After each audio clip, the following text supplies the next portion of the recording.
Good afternoon, ladies and gentlemen. Welcome to today's webinar, Aerospace Regional Recovery Initiative, ARRI, Lifting Aerospace in Ontario.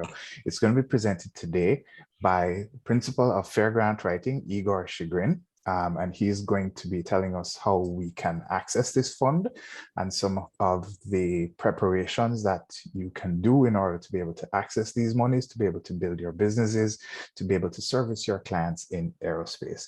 And without further ado, I will hand it over to Igor. Thank you so much, Colin. Happy to be here and happy to present this new program from the federal government that is devoted to the aerospace sector. Can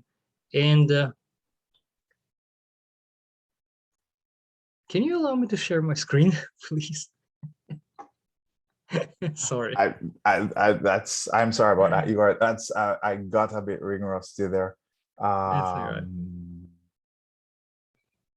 Kind of crazy how the thing is, how teachers always say how quickly students forget things over the summer holidays. I guess I proved that. It's enabled now.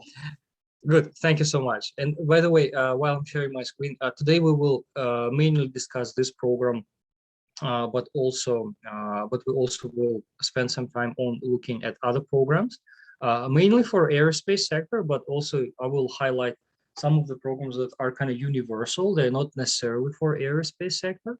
But of course, our number one focus today will be on this new Aerospace Regional Recovery Initiative. We'll talk a little about fair grant writing first, and about different types of government funding that are available and different purposes you can get the funding for. And again, and then I will spend most of the time today speaking about Aerospace Regional Recovery Initiative and other government funding programs for businesses. Very quickly about fair grant writing, we are on a mission to help Canadian businesses survive and thrive by unlocking their access to the government funding. And our value is in strategic approach to your business funding, coupled with deep expertise in business and technical writing. We've been around since 2013 and are proud of securing millions of dollars of government funding to our clients and provide very fast and efficient writing process, so the clients spend minimum time with us. In terms of the types of funding, they're not just grants. Grants are non-repayable funds that are awarded to your business for a certain purpose. There are also government loans, which are repayable, but typically interest-free. You have to pay them back, but you save quite significant amount of money on the interest.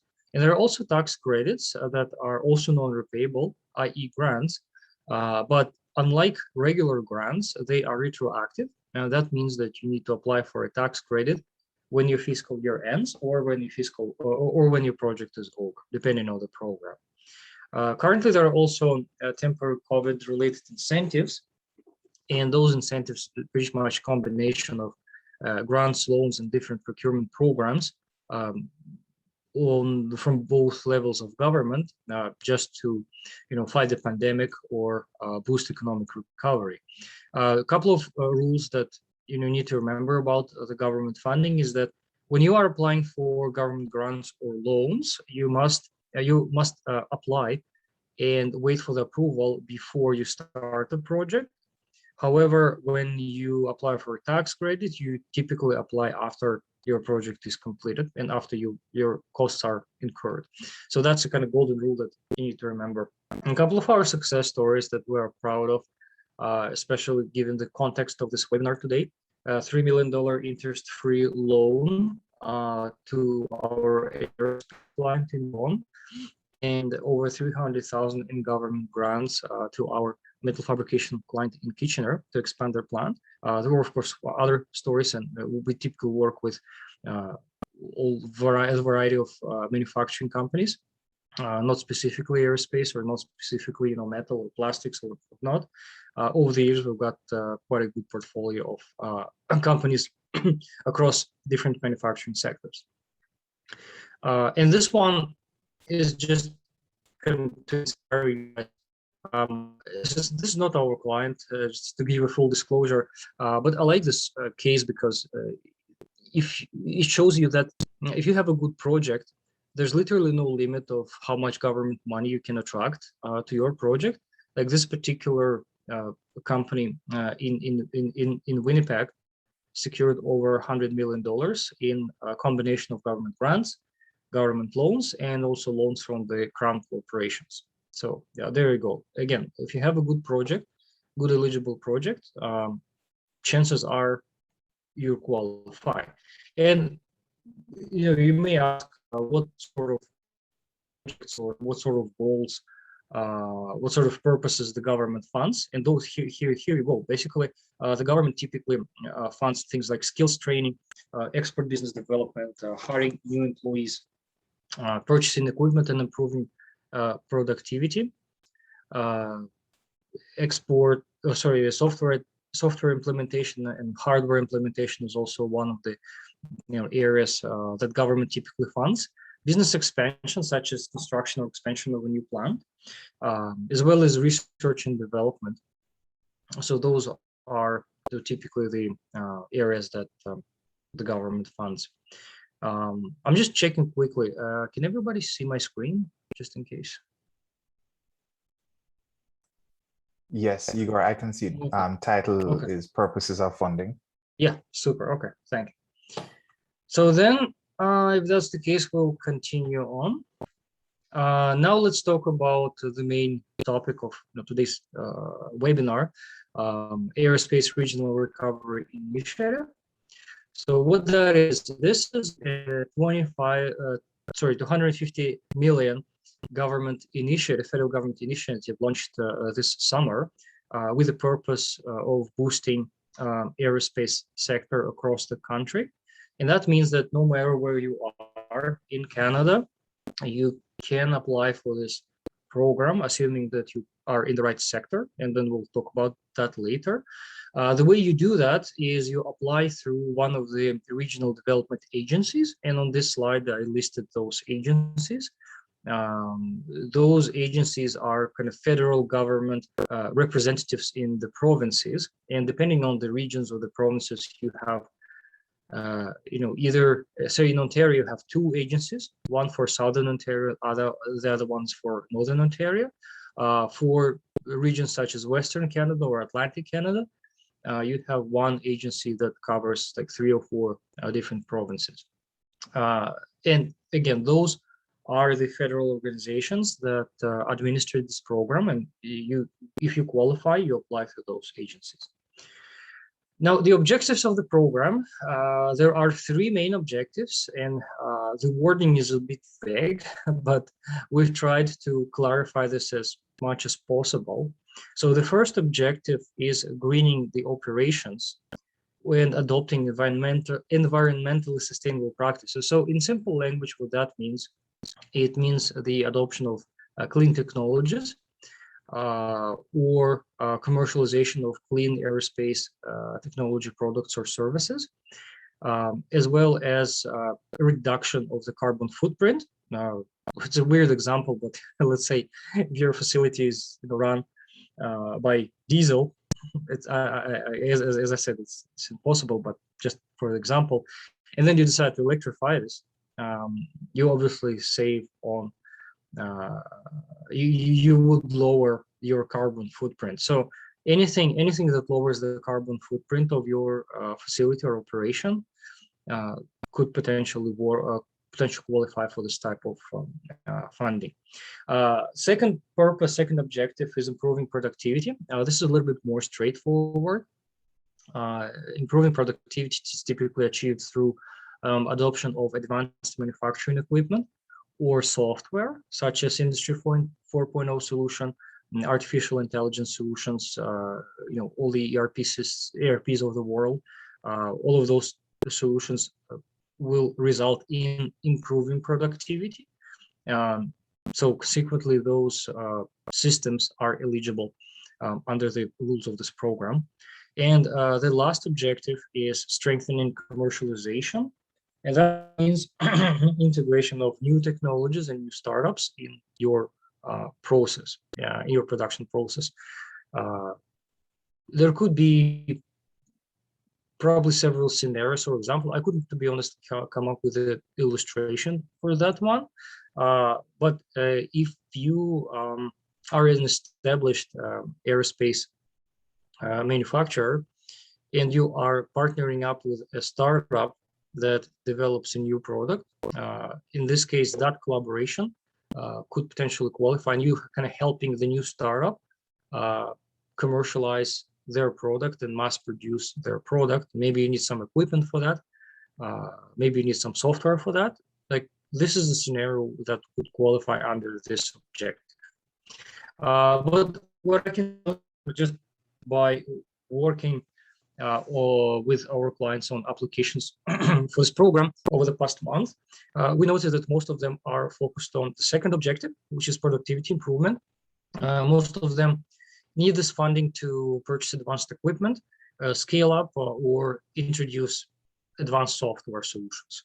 I mean, maybe that will be the mainstream of this program, but just for your information, there are other objectives that you can pursue with this program. A couple of priorities that this program has, it has those objectives that we just discussed, but it also has a few priorities. And of course, every grant or every government loan has those priorities, and most of them are the same, to be honest. But this one is specifically focused on economic benefit to the region, not just to the particular company. To illustrate that, typically when you scale up your business, you also create a spillover effect on your suppliers, on local community. You hire more people, of course. You get more sales, you pay more taxes. So these are the benefits that the government wants to see when the government funds this project with ARRI initiative. Improving inclusivity and diversity as well as it's important as well. It doesn't mean that you have to kind of check all these boxes and have all these four different benefits covered. But if you hit, let's say, 2 of them, it will be already good. Right. So just remember that there are typically many applications that the government receives for pretty much any funding, and this one will be definitely a popular one among aerospace manufacturers and MRO service providers. So if you not just do the eligible activities, but also hit those priorities, your chances for success will be much higher. So that's why it's very important to keep in mind those priorities. Eligibility criteria, though, are very simple. In fact, this is one of the least restrictive government funding programs that I remember. You pretty much have to be either aerospace manufacturer, SME, small to medium size, or provide a maintenance, repair, and overhaul services. Again, across Canada, doesn't really matter where you are located. As long as you are in those industries, you qualify. And of course, as long as you have the project. I need to mention that not-for-profit organizations also qualify for this initiative. Not just every not-for-profit organizations, but those nonprofits that are involved with aerospace manufacturers or MRO service providers, like industry associations, not-for-profit training centers, and so on and so forth. So, furthermore, the government actually provides a grant funding to those not-for-profit organizations. So we'll talk about later, though. But for now, let's talk about eligible expenditures. And first and foremost, the labor of individuals that are involved in the project are eligible. Any third-party professional, technical, consultant, or engineering expenses are also eligible. Facility construction renovation expenses are also eligible.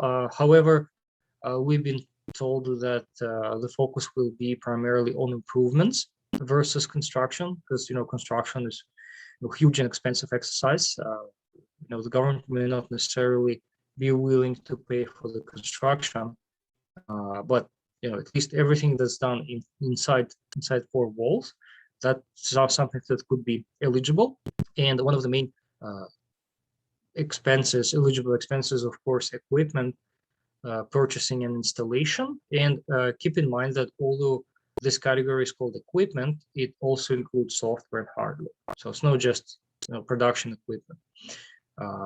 It can also be any hardware and software that is necessary, of course, to the project. And of course, you have other expenses that the government may be not listed, but if you feel like those expenses are directly related to the project and they are necessary to complete the project, you can also add those expenses. Now, regarding the funding for SMEs, the government provides interest-free repayable loans. For non-for-profits, they provide grants, and certain expenses are retroactive to April 19th of 2021. This is actually quite a rare clause because most of the government grants and loans, they do not allow retroactively claim for what you've already spent. But this specific program is good in that relation. And in terms of the funding, the program provides between 75% and 100% of the project expenses. 75% is provided to the SMEs and 100% to the not-for-profit organizations and indigenous businesses as well. Minimum request should be 500,000, and the maximum request is 10 million. A quick note about the impact of the federal election is that currently applications for this program are accepted, but the reviews are on hold until after the election. And this is not the only program impacted by this unscheduled election. Most of the federal government funding programs are currently on hold, waiting for the results of the election. And it's not surprised, to be honest. It happened before. Every time when there's an election, whether it's federal or provincial, they hold all the decision making just in case. Okay. And now let's look at other government funding programs. Those other funding programs, most of them are available for both aerospace and non-aerospace businesses. I will comment and highlight on those specific ones, but if I don't, then it means that those programs are really for everybody. And a good example of those programs that's for every type of business, every size, every location in Canada is Canada Job Grant. This is a primary skills training grant, and the good thing about this grant that the government doesn't dictate what kind of training you should take and who should take the training within the company. There are just few limitations. I know about the training for owners of the company, for example, or the training for health and safety training is not eligible, but most of other types of third-party trainings are eligible. And depending on the province and your situation, your kind of size of the business, you can get between 50 and 83% of the training expenses, up to a maximum of $10,000. However, if you hire an unemployed individual and you commit, if you train an unemployed individual and you commit to hiring that person after the training is completed, you can get $15,000. There's also a new program that I wanted to highlight as well for every industry in Canada, and pretty much every company in Canada is Canada Digital Adoption Program. It's the combination of a grant and an interest-free loan for acquisition of the hardware and software and for implementation and training on those. This program is still in the works. Later this fall, we should know the details, but I just wanted to give you a heads up because it's very unique program. Long-awaited program, and it's a combination of a grant and a loan. So there will be a grant for assessing your technology needs and having a consultant to come in, review your processes and needs, and recommending the software solution that is right for you. And then there will be an interest-free loan for you to help acquire that piece of technology. Next one, Industrial Research Assistance Program, is the great example of the research and development grant. This one is available for manufacturing and technology companies, regardless of the industry, for small to medium-sized companies as well, under 500 employees. And it provides a project-based research and development funding. That means if you have a specific R&D project, you can apply for this ARRI program and get 80% of the labor expenses and up to 50% of the subcontractors' expenses. Typical maximum is $50,000, but we've seen the ARRI program approved much more than that. So the way this program works is it's a little bit of a individual, if you will. There's no application form that you can access online. Instead, you have to talk to the representative of the program first, and then if they like your idea, they will send you the application form. So that's how it works. Another example of research and development funding is the SR&ED tax credit. Probably most of the participants are familiar with this tax credit. It's been around for a while. And unlike IRAP, it's a retroactive form of funding. That means you apply not before your project starts, but when your fiscal year ends. And the criteria are very, the criteria are not very hard to meet. You pretty much have to be a Canadian controlled private corporation and do some research and development and experimentation in your facility. But that means you don't necessarily have to be like purely R&D company. You can be like a manufacturer or engineering or technology firm that develops a new product or develops a new process or develops a new piece of equipment or maybe works on a new material or improved material. In any case, if that's you, you can get 60% of your labor costs back, and 40% of material costs and 30% of the subcontractor costs if you qualify. Another program that I wanted to highlight is currently on hold, again, is because it's a federal program and they ran out of funding recently, called CanExport, but I still wanted to highlight it because it didn't go anywhere, still available, and I'm pretty sure it will be renewed. CanExport is an example of an export marketing grant. The government provides 75% of the project expenses up to $75,000, and they provide this money towards your export marketing costs. We used to travel and participate in trade missions. It's still available when and where possible, but currently the program switched to supporting Canadian companies advertising online. And again, they don't dictate you where you should advertise, whether it should be pay-per-click on Google advertising in the States or in any other country of your choice, or it should be some kind of advertising on Amazon or any other platform. You tell the government where you wanted to export, where you wanted to develop your sales, and you tell how you're going to do that. And most of them, in most cases, they don't question that. There are also hiring grants available for hiring youth under 30 years old. There are many programs. I'm not going to list all of them one by one, but just for your information, if you hire somebody under 30 years old, chances are that there are government grants to hire them. And also wanted to highlight regional development funds for large-scale expansion, such as purchasing massive amount of equipment, construction or expansion of the plant, or research and development facilities. Those expansion funds are also available through one of the regional development agencies. And typically they are available in the form of the government loans. However, in certain provinces, there's also a way to get the government grant for expanding your facility.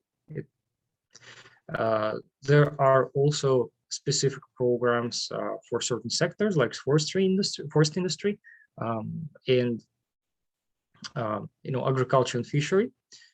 You can also expand and get the funding for expanding if you are in one of those industries. There are also a few temporary COVID relief and recovery programs. Most of you are probably already are familiar with them, but just in case, Canada Emergency Wage Subsidy and Rent Subsidy are available to cover the labor cost and the cost of the rent. Also, the government introduced a new Canada Recovery Hiring Program. Its purpose is to augment and later on replace the emergency wage subsidy, and is now available for application, just like the emergency wage subsidy. So in fact, it's one application form used for both. And last but not least, I also wanted to cover Canada Small Business Financing Program.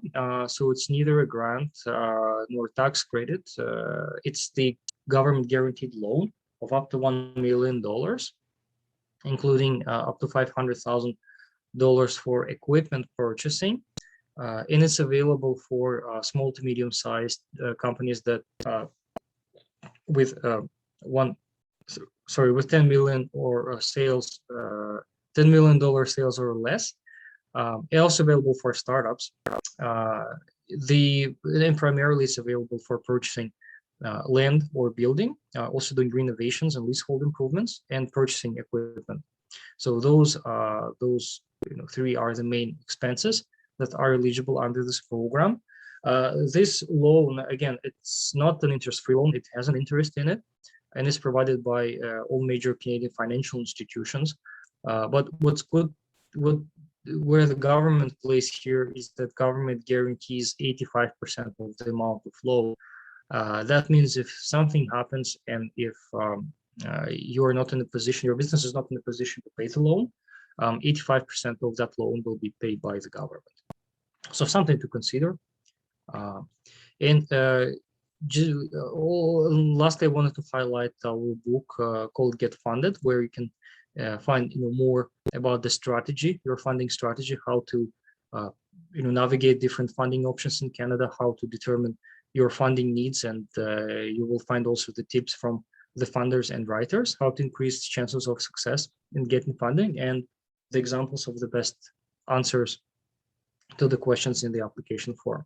So if you're interested in that book, can place your order at lgwinc.ca/getfunded. And now it is time for questions and answers, and I'm happy to take any questions. And before I took any questions, I also wanted to highlight that on our website we have a free eligibility check form.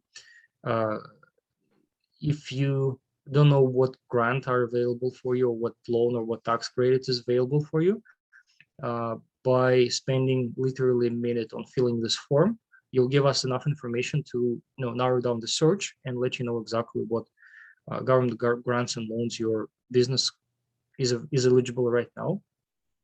Because those grants and loans, they always come and go. But fair grant writing will follow all the updates and developments, and we know exactly what program is currently active, which one is outdated. So we will give you the list of those that are available and that are applicable to your case or to your project. And without further ado, passing the word back to Colin, and let's see what questions we got. Okay, thank you, Igor. That was an informative presentation. Thank you very much.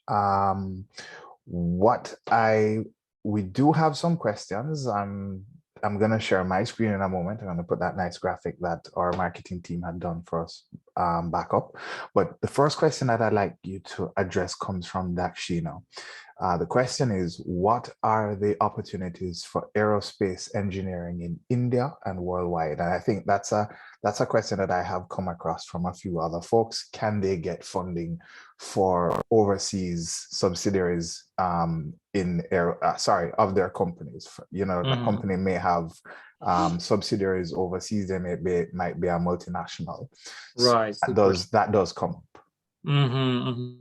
Yeah, good question. Well, unfortunately, the funding is only available. The Canadian government money can only be spent in Canada. So yeah, even if a Canadian company has a subsidiary in India or elsewhere, only the expenses that will be incurred or spent in Canada will be eligible. So unfortunately, the answer is no. Okay. All right. The next thing, I'm doing the questions in the order that they came in. So folks, you'll see me pulling both from the Q&A segment and from the chat bar. Coming from the chat bar, Jeff had a question. He had wanted you to define what are small and medium-sized businesses. Good point. Typically, like the way the government treats SME definition is the company that employs less than 500 employees. Okay. All right. And then the next question also coming from the chat was from Ray. Is there a maximum limit for COJG? And I'll take a whack at answering that. The maximum for COJG is the maximum dollar amount that you can get for a COJG application is $15,000 per applicant. And that Yes, per that's right. applicant is important. Correct. Yes, it's per applicant. Right.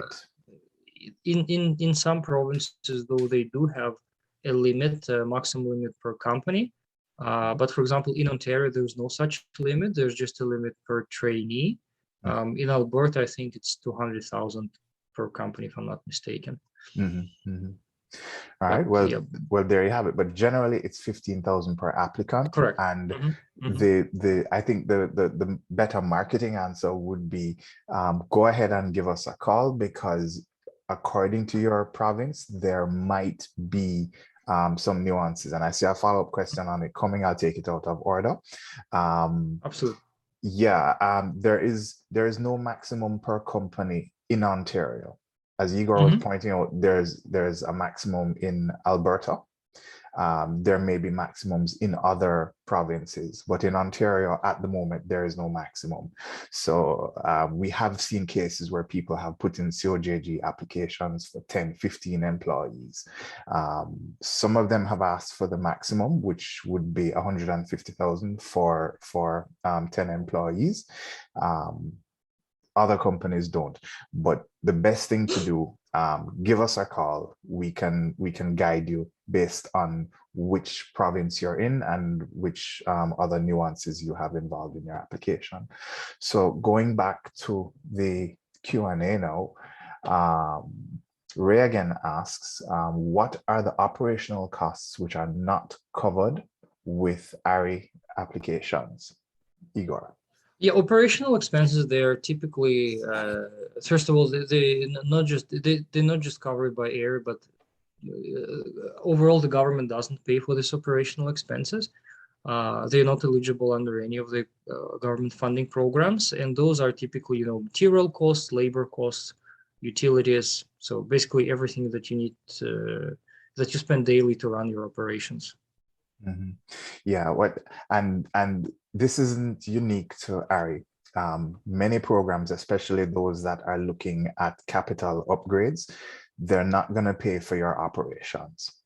They're going to pay only for direct project costs. Correct. And you have to be careful and considerate with what you are going to be classifying as project costs. There are cases, especially with really large scale projects, where you may have administrative costs that are specific to the project. Here again, in a case like that, I would say, speak to us, talk to us, let us know, let us do our research, and let us give you our recommendations as to what you should include and not include. The reason I stress this is because if you don't do that, and there is a cost in there in your application that the government is not going to approve, it's likely to result in a rejection of your application, and that's not what you want to accomplish. All right. So then the next question, I had a couple of comments here very early in the presentation, Igor, and this is something that I've gotten coming back from a couple of partners. Some companies are not keen to take on the interest-free loans.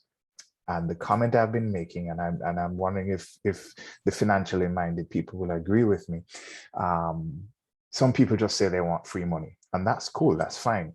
But I think you need to give the interest-free loans another look, Reason being, it might not be free money, but it is free cash flow. And that cash flow takes pressure off the cash that you need to put into other parts of your operation. It also puts in the opportunity for you to be doing more at once. I've not met a financial controller yet that complained about an increased cash flow. Yeah, you nailed it. That's absolutely correct, Colin. And also, I would add, my 2 cents to it. With the tremendous amount of money that all levels of government spent to fight pandemic, I think we will see more and more loans from the government and less grants. That's just my gut feeling, just looking at the budgets and huge deficits, unprecedented deficits that we are dealing with right now. I think we have to learn how to live with the government loans and how to do business with the government. Agreed. What I'm gonna do now, I'm gonna do two things. The first thing I'm going to do, Igor, I'm gonna ask if you could comment a little bit on how ARRI and other grants could be stacked. And at the same time, I'm also going to unmute everyone. We still do have a bit of time left, so I'm going to unmute everyone. So if anyone has any quick comments or questions, we can do them that way. It'll be faster than typing. So Igor, if you could talk about stacking from a moment. Yeah, normally calling the grants and government loans can be stacked with each other. In case of ARRI, though, ARRI already provides quite a significant portion of the expenses, so ARRI wouldn't be stackable with any other initiatives because it pays 75% of the cost of equipment and renovations and construction. So it's already a significant amount of money that this program pays. But in general, you can combine different government funding programs under one project and apply for multiple programs for one project. There are limits of typically 50%, stacking limit of 50%. That means you can apply for multiple government grants or loans to support your project, but the overall contribution must not exceed 50% of your expenses. And in other programs, that stacking limit is 75%. That means you cannot exceed 75% of your overall expenses coming from different levels of government or different programs for your particular project. But in the case of ARRI, ARRI already offers like 75% of compensation of your expenses, so it's quite significant already. So there's no room to stack it with any other. Okay, cool. That's actually pretty generous. And then what I'll point out from, and this is a slightly different topic, bear in mind, please, that in addition to looking for funding for your own organization, there's a very important other use for grant funding, interest-free loans, these sorts of things. We've all in business, whether it's as entrepreneurs or as employees, we have all come across a stock sale. Why it's stuck is often irrelevant. Sometimes it's because a financial controller, again, doesn't want to sign a check. Sometimes it's because there are competing projects, but very often a stock sale can come down to financing on the client's part. This is where grant funding can come in to be a very useful tool for you. You can get through us, let me word that correctly. We can help your client apply for grant funding to complete a project that you are doing for them. It might be a sale of equipment. It might be training services. It might be an ERP system. We can help you secure for that client funding to be able to pay you. All right. So if you find yourself in a situation like that, please feel free to reach out to us.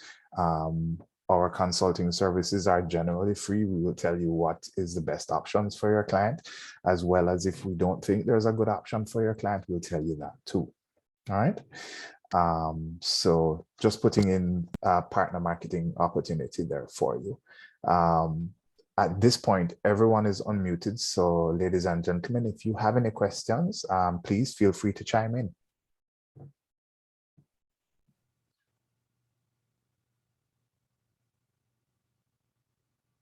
Igor, do you have any other thoughts? No, no, not really. Not really. I think we've covered our topic today, and unless we have any other questions from the audience, I think we can wrap it up. Okay. All right. Well, what I will do then, I will offer it as a meeting. Are there any other questions, comments, observations? Going once, going twice, and thrice. Ladies and gentlemen, thank you all very much for attending this webinar this afternoon. Thank you very much, Igor, for making this presentation. It's been very informative. And I think that there's a lot of information here that we can all use to be able to go forward and try to improve our businesses and, of course, improve our economies. I would also like to say to you, please keep an eye on your email. With the pending federal election, we do expect that there might be some significant news coming out of the federal government in terms of grants and loans in the next few weeks. So please keep an eye on your email. We will be hosting another webinar where we are going to discuss what we are seeing coming out of that. So with that, ladies and gentlemen, thank you all very much. Have a wonderful day.